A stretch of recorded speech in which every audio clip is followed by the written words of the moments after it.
আসসালামু আলাইকুম। কেমন আছেন আমার ভাই ও বোনেরা? আসুন, এই যে এটা হলো আমার বড় ছেলের একটা স্টিলের বাটি, অনেক পুরাতন, রেখে দেওয়া হয়েছে।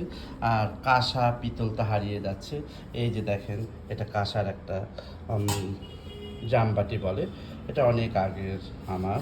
তারপরে যে জগ, এই জগটা। আর এই যে দেখেন, এখন পিতলের মতন, কাঁসার মতন অনেক বের হয়েছে। এখন বলে না যে দুধের স্বাদ ঘোল দিয়ে বোঝানো, এই কারণের জন্যই এই যে এই জিনিসগুলো এখন পাওয়া গেছে এগুলোতে। আর এর মধ্যে দেখেন আমার ছোট চামচ আছে, এটা কাঁসার।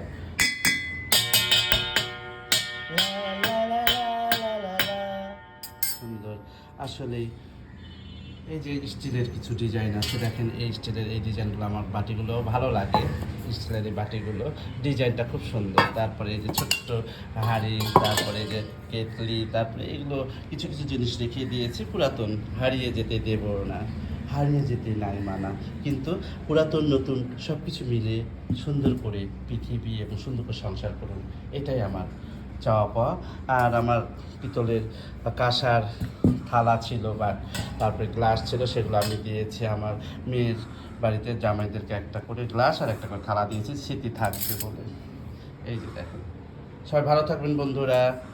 নতুন পুরাতন সবগুলোই, নতুনরাও সুন্দর করে সংসার করুন, পুরাতনরা তো সংসার করেই গেছেন, তাদের অনুসরণ করুন। ভালো থাকবেন। আসসালামু আলাইকুম।